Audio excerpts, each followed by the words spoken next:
விதுரா, இன்று ஏன் அவையில் இந்த ஆரவாரம்? ஏதாவது வழக்கு விசாரணைக்கு வந்திருக்கிறதா? அரசே, வழக்கு எதுவும் விசாரணைக்கு வரவில்லை.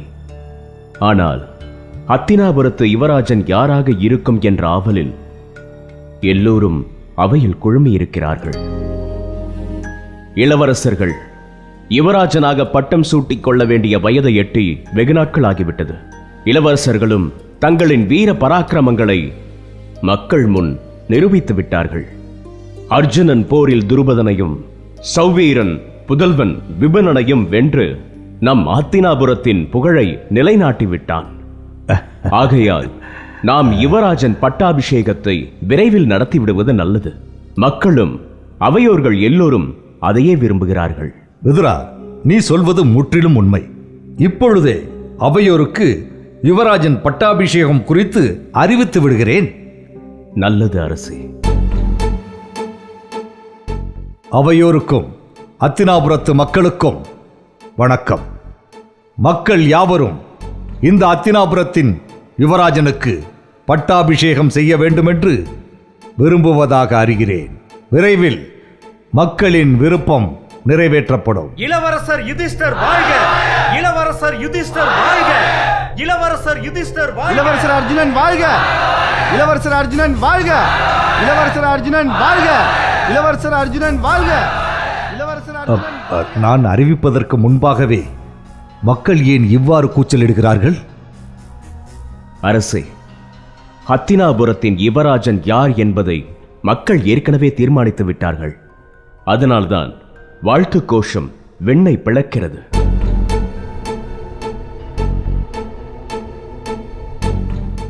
விதுரரே, யுவராஜர் யார் என்பதை மக்கள் முடிவு செய்ய இது மக்களாட்சி அல்ல, மன்னராட்சி. அதை தாங்கள் மறந்துவிட வேண்டாம். காந்தார தேசத்தின் இளவரசர் சகுனி அவர்களே, மக்களின் விருப்பம்தான் மன்னரின் விருப்பமாக இருக்க முடியும். மேலும் அரசர் முன்னிலையில் தாங்கள் முந்திக் கொண்டு பேசுவது அவைக்கு அழகல்ல என்பதை மறந்து விடாதீர்கள். அரசவையிலே குறுக்கிட்டு பேசுவதற்காக அரசர் என்னை மன்னிக்க வேண்டும். சத்திரிய தர்மப்படி சக்கரவர்த்தியின் மூத்த புதல்வனுக்கே யுவராஜர் பட்டம் வழங்கப்பட வேண்டும். அப்படி பார்த்தால் சக்கரவர்த்தியாகிய தங்களின் மூத்த புதல்வன் துரியோதனன், அவருக்குத்தான் யுவராஜர் பட்டம் சூட்டப்பட வேண்டும். அதுவே முறை. கர்ணா, ஹத்தினாபுர சாம்ராஜ்யத்தின் அரசு தர்பார் பாரத வருஷமே போற்றும் பெருமை பெற்றது. இப்புகழ் பெற்ற அவையில் பேச உனக்கு என்ன தகுதி இருக்கிறது?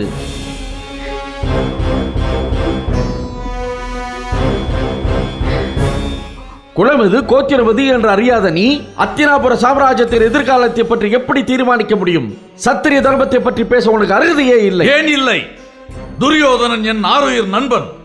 அவனுடைய பெருமைக்கும் பேருக்கும் புகழுக்கும் ஏதாவது தடை வந்தால் கை கட்டி பார்த்து கொண்டிருக்க நான் ஒன்றும் கோழை இல்லை. வீரன், அங்க தேசத்து மன்னன். துரியோதனன் உனக்கு நண்பனாக இருக்கலாம்.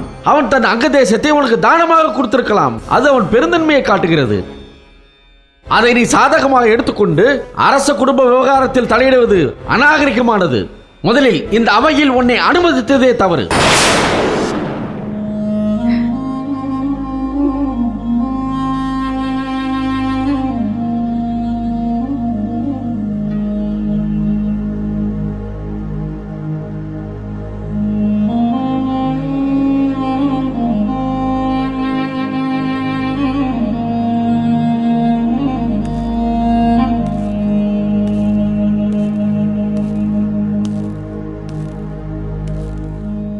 துரியோதனா, குலம் எது, கோத்திரம் எது என்பதை அறியாதவன் இந்த கர்ணன்.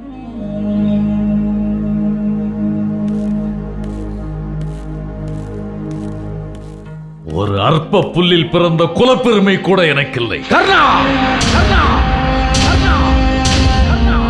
என் குலத்தை பற்றி இழிவாக பேசுகிறாய். உன்னை என்ன செய்கிறேன் பா. கிருபாச்சாரியாரே, எனது நண்பனுக்காக நான் உங்களிடம் மன்னிப்பு கேட்டுக்கொள்கிறேன். துரியோதனா, என் நண்பா, உன் தலை கவிழ்வதை என்னால் தாங்கிக் கொள்ள முடியாது. நீ ஏன் மன்னிப்பு கேட்க வேண்டும்? என்னால் தானே பிரச்சனை. நான் இப்போதே இந்த அவையை விட்டு வெளியேறுகிறேன். கர்ணா, கர்ணா,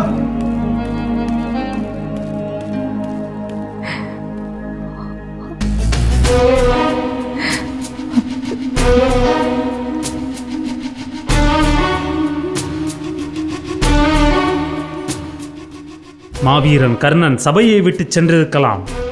ஆனால் அவன் எடுத்து வைத்த வாதம் இன்னும் முடியவில்லையே. என் அண்ணன் துரியோதனனுக்குத்தான் இளவரசர் பட்டம் சூட்ட வேண்டும் என்று சத்திரிய தர்மமே சொல்கிறதே. துச்சாதனா, உன் தந்தைக்கு அனைத்தும் தெரியும். உட்கார். விதுரா, சத்திரிய தர்மத்தையும் சாஸ்திரங்களையும் நன்கு அறிந்தவன் நீ கூறினால் சரியாக இருக்கும். யாருக்கு யுவராஜன் பட்டம் சூட்டுவது நீயே சொல்.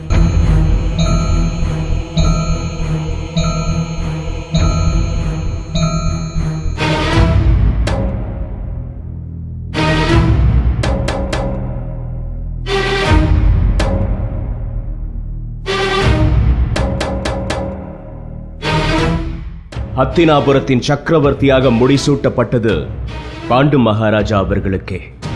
அதனால் அவரின் மூத்த புதல்வன் தர்மனுக்கே பட்டம் சூட்டப்பட வேண்டும். பாண்டு மன்னர் எப்பொழுதோ இறந்து விட்டார். இறந்தவரை பற்றி இப்போது பேச்சதற்கு? தற்பொழுது சக்கரவர்த்தியாக இருப்பது திருதராஷ்டிரர் தான். அவரது மூத்த புதல்வன் துரியோதனனுக்கு பட்டம் சூட்டுவதுதானே நியாயம்? சகுனி அவர்களே, தாங்கள் கடந்த காலத்தை மறந்துவிட்டீர்கள் போல் தெரிகிறது. பாண்டு மகாராஜா தன்னுடைய ராஜ்யத்தை தியாகம் செய்துவிட்டு வனப்பிரஸ்தம் செய்ததால் தான் இப்பொழுது திருதராஷ்டிரர் அரியணையில் அமர்ந்திருக்கிறார் என்பதை மறந்து விடாதீர்கள். பாண்டு மன்னருக்கு பட்டம் சூட்டியதே சதி என்கிறேன். முறையாக யாருக்கு பட்டம் சூட்டியிருக்க வேண்டும்? மூத்தவரான திருதராஷ்டிரருக்கு தானே.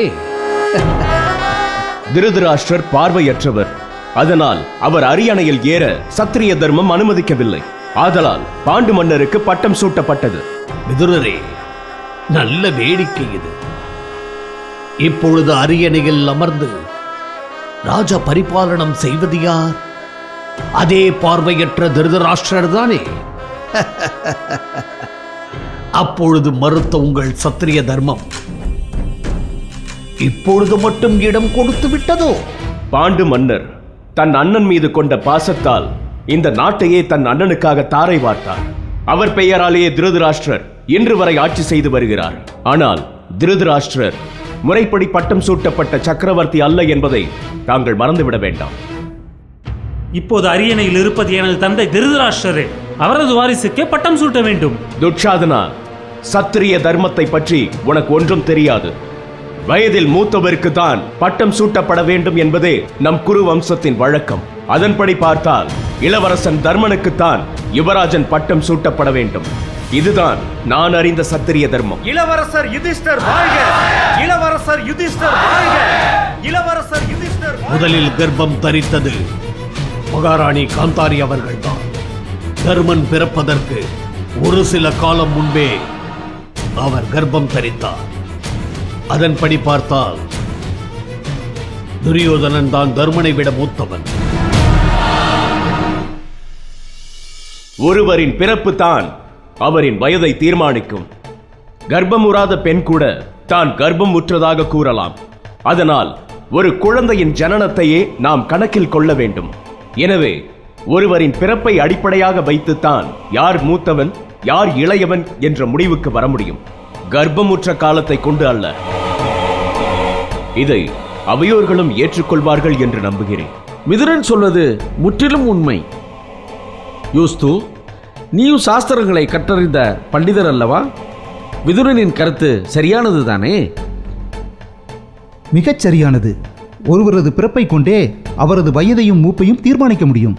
நான் கற்றறிந்த சாஸ்திரங்களும் அதைத்தான் வலியுறுத்துகிறது. எனவே விதுரர் சொன்ன கருத்தை யாராலும் மறுக்க முடியாது. பணிப்பெண்ணுக்கு பிறந்தவன் இந்த யூத்சு.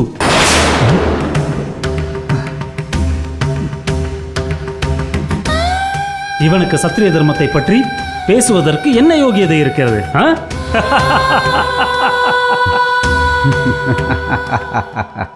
தம்பி, இனம் இனத்தோடு சேர்ந்து கொண்டது. நாம் யூத்சுவை நமது சகோதரன் என்று எண்ணிக்கொண்டிருந்தோம். ஆனால் அவனோ விதுரரை போல ஒரு பணிப்பெண்ணுக்கு பிறந்தவன் என்பதை நிரூபித்து விட்டான். அதனால்தான் ஆதரவு கரம் நீட்டுகிறார்.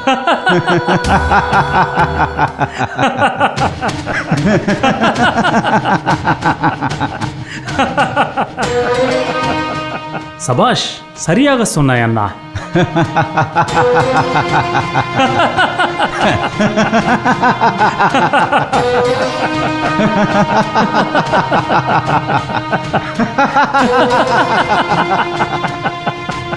தேவையற்ற விவாதங்களை தவிர்ப்பது இங்கிருக்கும் அனைவருக்கும் நல்லது. இங்கிருக்கும் யாரும் யாருக்கும் இளைத்தவர்கள் அல்ல.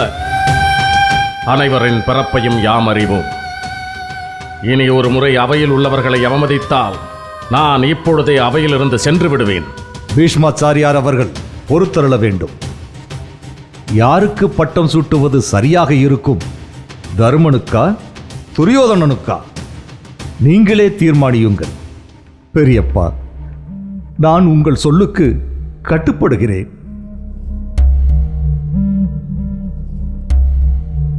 நான் அரசாளும் உரிமையை துறந்தவன். ராஜ்ய உரிமையை துறக்கும் பொழுதே பதவியின் மீது எனக்கு இருக்கும் அதிகாரத்தையும் துறந்து விட்டேன். எனவே யுவராஜரை தேர்ந்தெடுக்கும் அதிகாரம் எனக்கு இல்லை. இதோ இந்த அத்தினாபுர சாம்ராஜ்யத்தின் அரியணையில் யார் அமர்ந்து ஆட்சி செய்கிறார்களோ அவர்கள் சொல்லே எனக்கு வேதவாக்கு. அவர்கள் சொல்லே எனக்கு வேதவாக்கு. அவர்கள் சொல்லே எனக்கு சத்தியம். எனவே பேரரசர் திருதராஷ்டிரர் எடுக்கும் முடிவே என் முடிவு. என் முடிவு. அவர் சுட்டிக்காட்டும் நபருக்கு எதிராக இந்த உலகமே எதிர்த்து வந்தாலும் அனைவரையும் வீழ்த்துவேன். அனைவரையும் வீழ்த்துவேன். அனைவரையும் வீழ்த்துவேன்.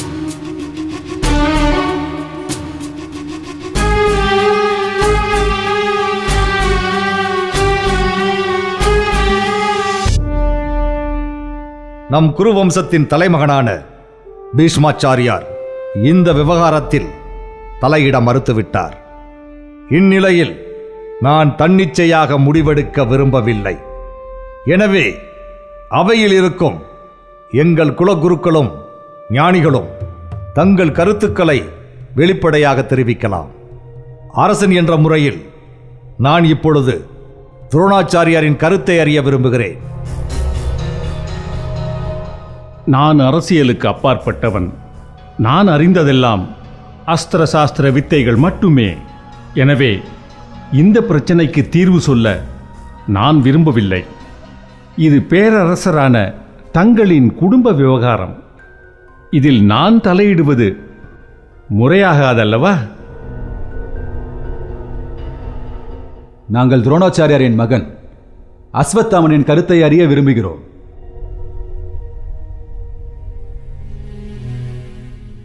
எனக்கென்று தனிப்பட்ட கருத்து ஏதும் இல்லை. என் தந்தை வழியே என் வழி.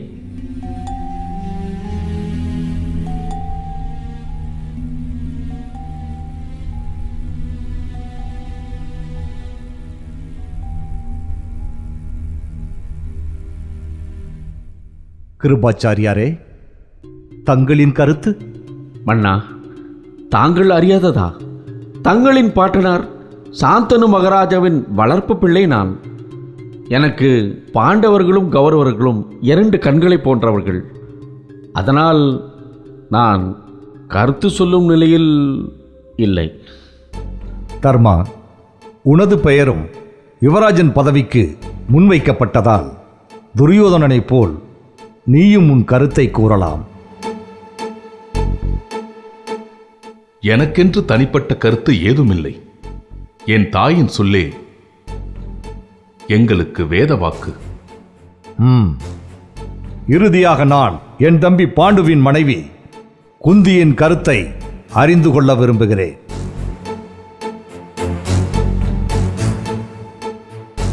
பெரியோர்களை மதிக்கும் பாண்டு மகாராஜாவின் தர்ம பத்தினி நான். அத்தினாபுரத்தின் அரசர் எடுக்கும் முடிவிற்கு நான் கட்டுப்படுகிறேன்.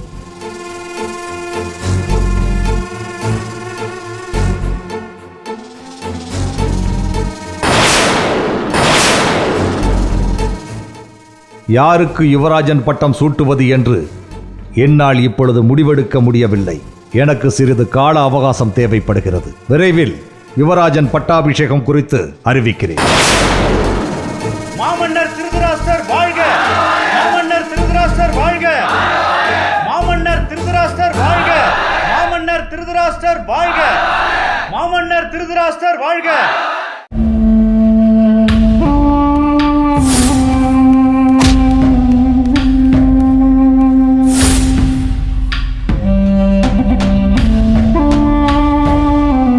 அரசே, என்னவாயிற்று? பசிக்கவில்லையா? அரசே,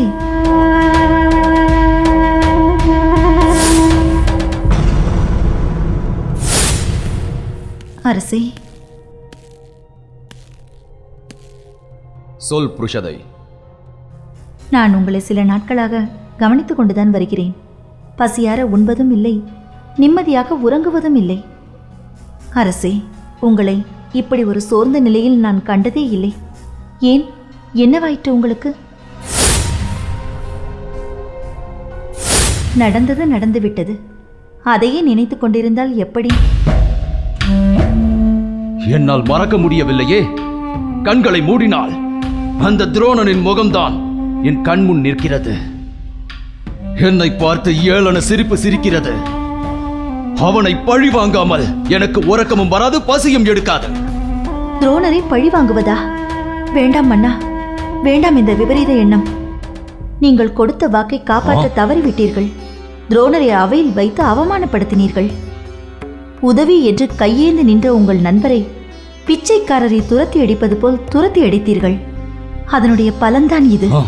ஆனால் துரோணர் உங்களைப் போல் இல்லை. அவர் பெருந்தன்மையானவர். அதனால்தான் உங்களிடமிருந்து போரிட்டு பெற்ற நாட்டை உங்களுக்கே திருப்பி கொடுத்து விட்டார். அவரை பழிவாங்கும் எண்ணத்தை விடுத்து போதும், நிறுத்து.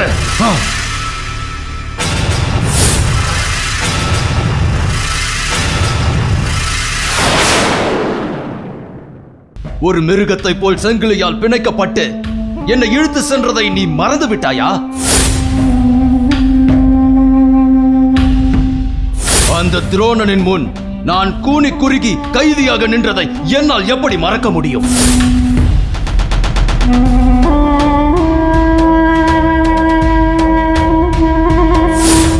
அவன் என்னை சிறையில் தள்ளியிருந்தால் கூட நான் சகித்துக் கொண்டிருப்பேன். ஆனால் அவனோ என் நாட்டை அபகரித்துக் கொண்டு எனக்கே தானமாக தந்தான்.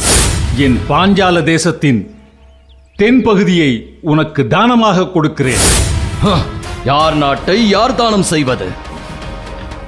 இதோ இந்த வீரம் பொருந்திய பாஞ்சால தேசம் அந்த துரோணன் எனக்கிட்ட பிச்சை இல்லையா?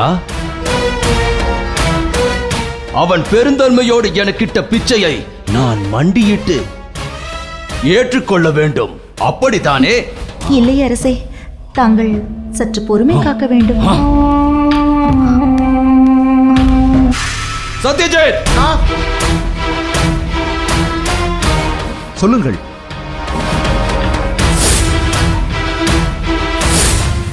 துரோணனால் பட்ட அவமானத்தை என்னால் சகித்துக் கொள்ள முடியவில்லை. அவனை அழிக்கும் வழி தேடி நான் இப்பொழுதே நாட்டை துறக்கிறேன். நான் திரும்பி வரும் வரை நீதான் இந்த பாஞ்சால தேசத்தின் அரசன். அந்த துரோணனை வஞ்சம் தீர்க்கும் நாள்தான் இந்த பாஞ்சால தேசத்தின் பொன்னாள். அந்த நாள் வரும் வரை நீ எனக்காக காத்திரு. அண்ணா, ஏன் இந்த அவசர முடிவு? இல்லை, என் மனைவி கூட எனக்கு அறிவுரை கூறுகிறாள். காரணம், இன்று நான் ஆண்டு கொண்டிருக்கும் இந்த பாஞ்சால தேசம் அன்று அந்த துரோணன் எனக்கிட்ட பிச்சை. அந்த துரோணன் பிச்சையாக இட்ட இந்த பாஞ்சால மண்ணில் நான் இருக்கும் ஒவ்வொரு நொடியும் எனக்கு நரகம்தான். அந்த துரோணனை வஞ்சம் தீர்க்கும் வழி தெரிந்த பின்புதான் நான் இந்த பாஞ்சால தேசத்திலேயே காலடி வைப்பேன். இது சத்தியம். நான் வருகிறேன்.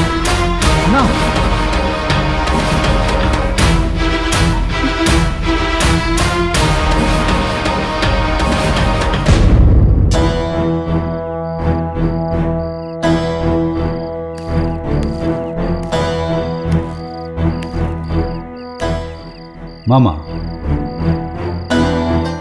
இன்று யுவராஜன் பட்டம் சூட்டிக் கொள்பவனே நாளை இந்த அத்தினாபுர சாம்ராஜ்யத்தின் சக்கரவர்த்தி ஆவான். ஒருவேளை தர்மனுக்கு யுவராஜன் பட்டம் சூட்டிவிட்டால்? இப்போதுதான் நாம் நிதானமாக காயை நகர்த்த வேண்டும், இல்லையேல் காரியம் கைமீறிவிடும். முடிவெடுக்கும் உரிமை தந்தையின் கையில் தானே இருந்தது. நான் தான் யுவராஜன் என்று அறிவித்திருக்கலாமே.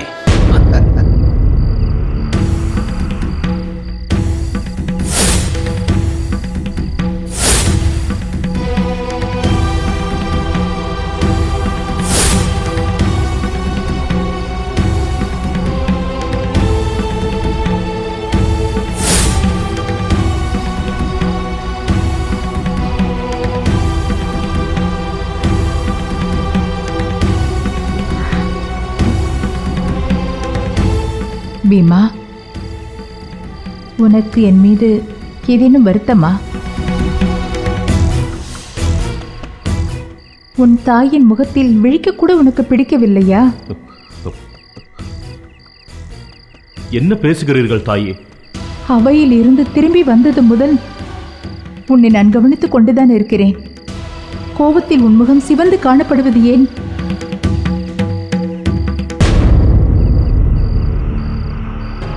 அதிகாரம் கையில் இருக்கும்போதுதான் நிதானமாக செயல்பட வேண்டும்.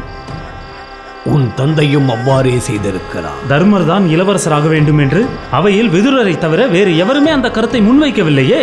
அப்படி இருந்தும் தந்தை ஏன் இவ்வளவு தயங்குகிறார்? துச்சாதனா, நீ விவரம் அறியாதவன். யாரும் கருத்து சொல்லவில்லை என்பதே ஓர் கருத்துத்தான். அதில் மறைமுகமாக கருத்து ஒளிந்திருக்கிறது என்பது பொருள்.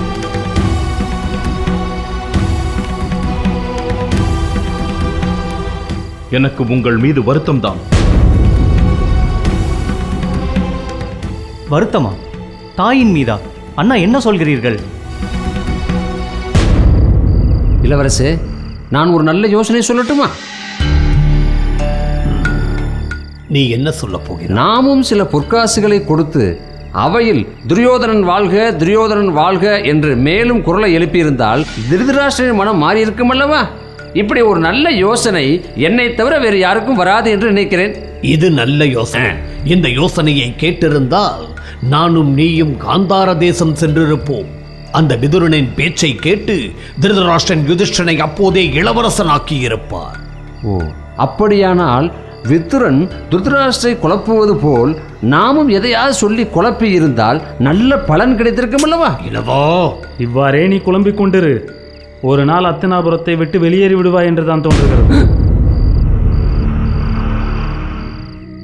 இந்த நாட்டின் சக்கரவர்த்தியாக முடிசூட்டிக் கொண்டவர் நம் தந்தை.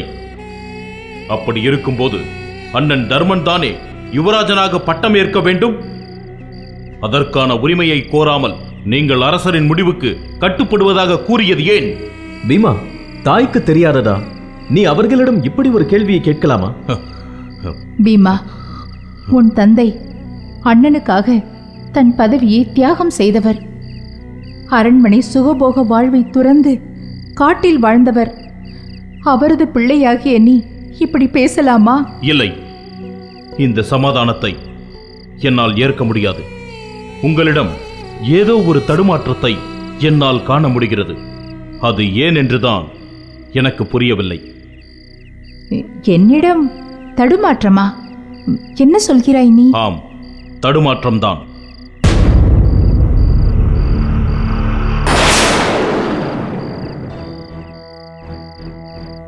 எதிர்ப்பு தெரிவிக்கக்கூடியவர் குந்தி தேவியார் மட்டுமே.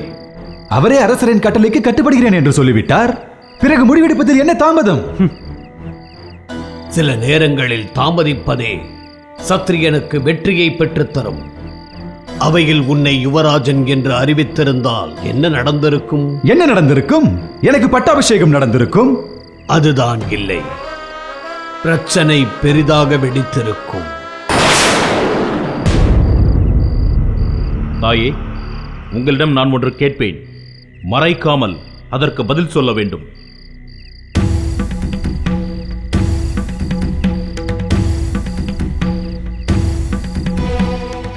நீ என்ன கேட்க வேண்டுமோ கேள். பதில் சொல்ல நான் கடமைப்பட்டவள். தாயே, நீங்கள் கர்ணனை கண்டு அஞ்சுகிறீர்களா?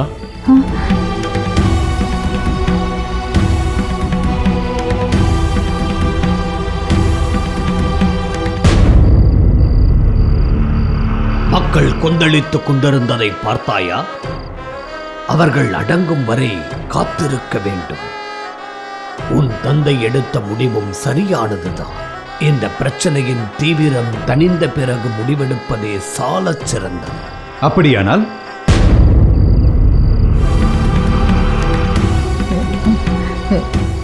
கர்ணனை கண்டு நான் ஏன் அஞ்ச வேண்டும்? பின் எதற்காக அன்று அஸ்திர வித்தைகளை காட்டிய அரங்கில் கர்ணனை கண்டதும் மூர்ச்சித்து விழுந்தீர்கள்?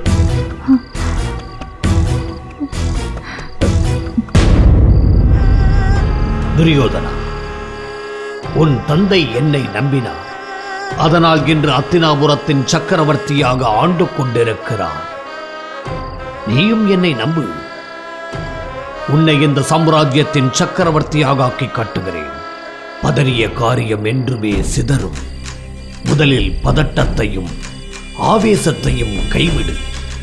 தானாக காரியம் கைகூடும். விதுரர் விடமாட்டார் போலிருக்கிறதே. அவர் சத்திரிய தர்மத்தை கரைத்து குடித்தவர். சாஸ்திரத்தை சொல்லியே நம்மை அழித்து விடுவார் போலிருக்கிறது.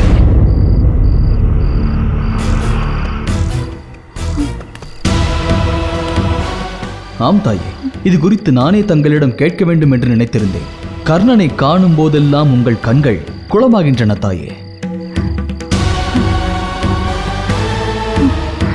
தாயே, அவன் ஆகிருதியை கண்டு கர்ணன் அர்ஜுனனை கொன்று விடுவான் என்று அஞ்சு விட்டீர்களா?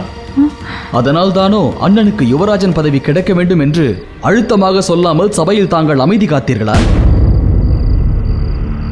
பணிப்பெண்ணுக்கு பிறந்தவனை அவையில் அனுமதித்ததே தவறு. தந்தையை அண்டி பிழைக்கும் அந்த கேடுகெட்டவன் நமக்கு எதிராக பேசுகிறான். எதிரிக்கு துதிபாடுகிறான். முதலில் அந்த விதுரனை ஒழித்து கட்ட வேண்டும். அப்போதுதான் எனது ஆத்திரம் அடங்கும். துச்சாதனா, நாம் பொறுமையாக இருந்துதான் காரியத்தை சாதிக்க வேண்டும். உன்னை போல் ஆவேசப்பட்டால் அனைத்தும் பாழாகிவிடும். அர்ஜுனா, நீ மாவீரனாக இருக்கலாம். உனக்கு எதிராக ஒருவன் வந்து களத்தில் இறங்கும் பொழுது ஒரு தாயாக என் மனம் கலங்காதா? கலக்கமா? அந்த கர்ணனை என்னுடைய ஒரே பாணத்தால் அழித்துவிட முடியும். என் வீரத்தை இவ்வளவு சுலபமாக எடை போட்டு விட்டீர்களே, எனக்கு அவமானமாக இருக்கிறது. நான் வருகிறேன் தாயே. அர்ஜுனா, உன் வீரத்தை பற்றி எனக்கு தெரியாதா? எங்கே செல்கிறாய்? எனக்கு சிறிது அமைதி தேவைப்படுகிறது. நான் காட்டிற்கு வேட்டையாட செல்கிறேன். என்னை யாரும் தடுக்க வேண்டாம்.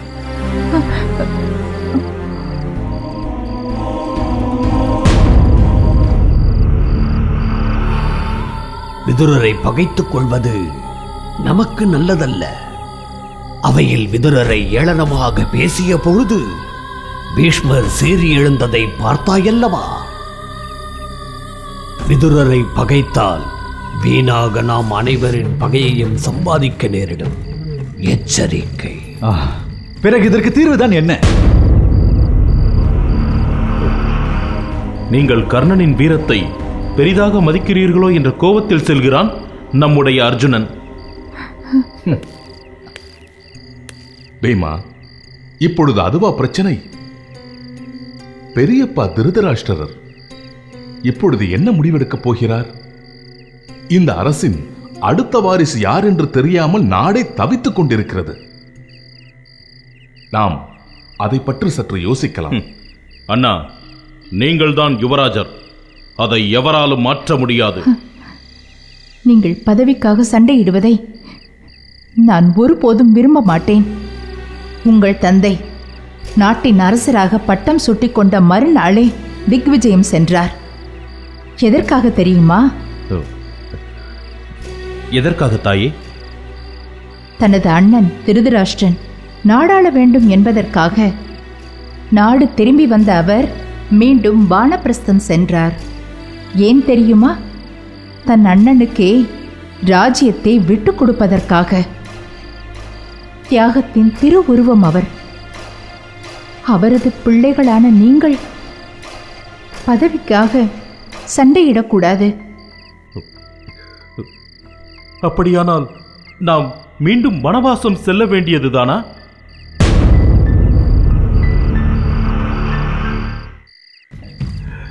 தீர்வு உன் தந்தையின் கையில் தான் இருக்கிறது. உன்னை யுவராஜனாக்க வேண்டும் என்பதுதான் உன் தந்தையின் விருப்பம்.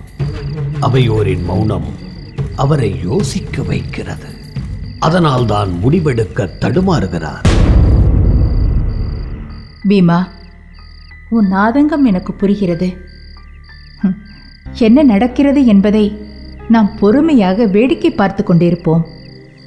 ஹத்தினாபுரத்து அவை பீஷ்மர், துரோணர், விதுரர் உள்ளிட்ட அறிஞர்களும் ஞானிகளும் நிரம்பிய அவை. அங்கே நிச்சயம் தர்மம்தான் நிலை பெற்று நிற்கும். தேவையற்ற கவலையை விடுங்கள். நல்லதே நடக்கும் என்ற நம்பிக்கையோடு காத்திருப்போம். பீமா, தாய் சொல்வதுதான் சரி. நீ சற்று பொறுமை காக்க வேண்டும். அண்ணா, உங்களின் பேச்சை நான் என்று மீறி இருக்கிறேன்?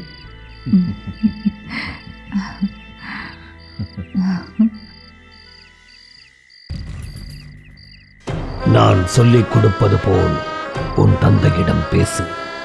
அவரின் மனதை கரைத்து விடலாம்.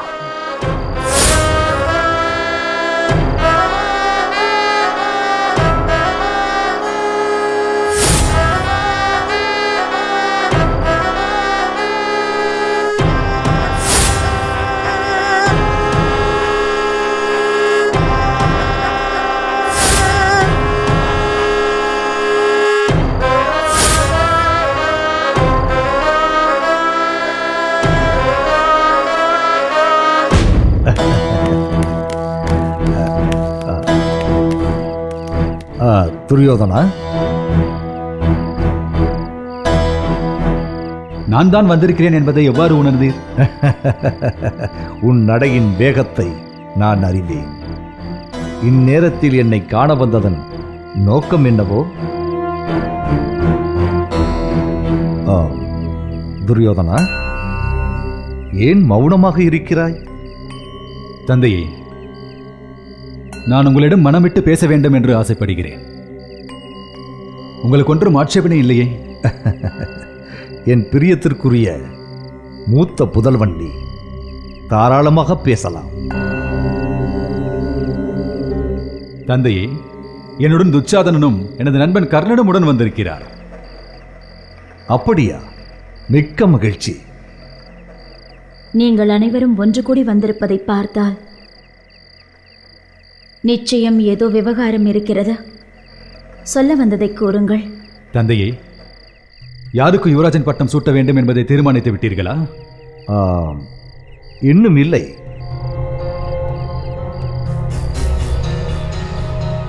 காரணம் என்ன? அவையில் விதுரனை தவிர யாரும் இது குறித்து கருத்து கூற மறுத்து விட்டார்கள். அது எனக்கு உறுத்தலாக இருக்கிறது. அதனால்தான் முடிவெடுக்க முடியாமல் திண்டாடிக் கொண்டிருக்கிறேன். இந்த திண்டாட்டம் தேவையற்றது. துச்சாதனா, எது தேவை எது தேவையற்றது என்பதை உன் தந்தை அறிவார்.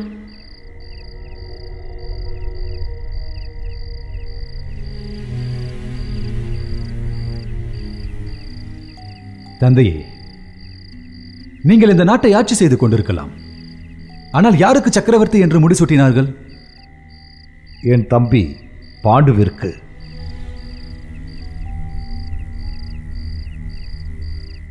நீங்கள் பார்வையற்றவர் என்ற ஒரே காரணத்திற்காக அரசாலும் உரிமை மறுக்கப்பட்டது, அப்படித்தானே? அதை நினைக்கும் பொழுது எனது நெஞ்சம் துடிக்கிறது. உங்களுக்கு ஆட்சி மறுக்கப்பட்ட போது நீங்கள் எவ்வாறு துடிதுடித்து போயிருப்பீர்கள்? உண்மைதான். அந்த நாள் இன்னமும் என் நினைவில் இருக்கிறது.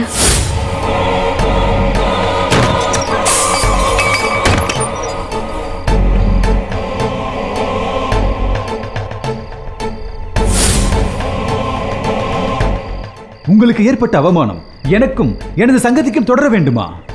தந்தையே, நீங்கள் பாண்டுவின் பெயரால் ஆட்சி செய்கிறீர்கள் என்று விதுரர் அவையில் கூறுகிறார். அதை நினைத்தால் விதுரர் சொல்லும்படி பார்த்தால் இந்த ஆட்சி நம்முடையது இல்லை என்று தானே பொருள். ஒருவேளை நீங்கள் தர்மனுக்கு முடிசூட்டி விட்டால் இந்த சாம்ராஜ்யம் நம்மை விட்டு நிரந்தரமாக பறிபோய்விடும். பாண்டவர்கள் அழிந்தால்தான் இந்த ராஜ்யம் நமக்கு கிடைக்கும்.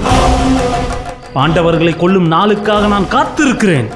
துச்சாதனா, என்ன பேச்சு இது? உங்கள் தந்தை நாடாளும் உரிமையை விட்டுக் கொடுக்க மறுத்த ஒரே ஒரு காரணத்திற்காக தனது வாழ்நாளையே கானகத்தில் கழித்தவர் பாண்டு மன்னர். தன் அண்ணனுக்காக இப்படி ஒரு தியாகத்தை செய்த பாண்டு மன்னரின் பிள்ளைகளையா நீ கொல்ல துடிக்கிறாய்? இனி ஒரு முறை இது போன்று பேசாதே. காந்தாரி சொல்வது சரிதான். இந்த எண்ணத்தை நீங்கள் உடனே கைவிட்டு விட வேண்டும். அரசே, இந்த பிரச்சனையை சுமூகமாக தீர்க்க நான் ஒரு யோசனை சொல்லலாமா? தாராளமாக சொல் கர்ணா. பாண்டவர்களை போருக்கு அழைப்போம். அந்த போரில் யார் வெற்றி பெறுகிறார்களோ அவர்களுக்கே அத்தினாபுர சாம்ராஜ்யம் என்பதை அறிவிப்போம். அந்த போரில் பாண்டவர்களை ஓட ஓட விரட்டி அடிப்பேன். அதன் பிறகு இந்த சாம்ராஜ்யத்தை என்றென்றும் என் நண்பன் துரியோதனனை ஆட்சி செய்வான்.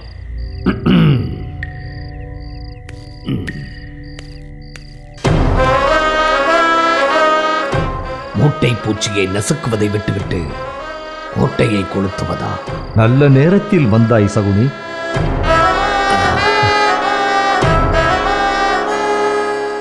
நான் அரசரோடு சற்று தனிமையில் பேச வேண்டும்.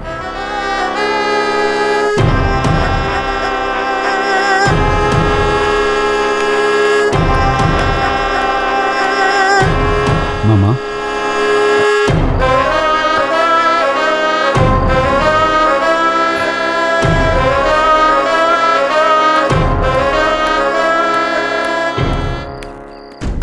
அக்கா,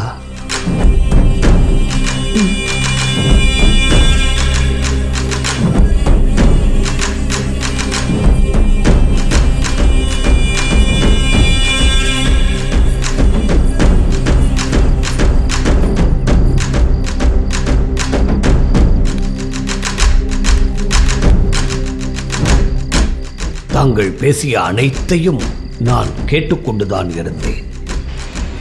துச்சாதனன் சொன்னதில் எந்த தவறும் இல்லை மாமா. என்ன சொல்கிறாய் சகுனி? மாமா, பாண்டவர்களை கொன்றால்தான் உங்களது புதல்வன் துரியோதனன் அரசாளம்.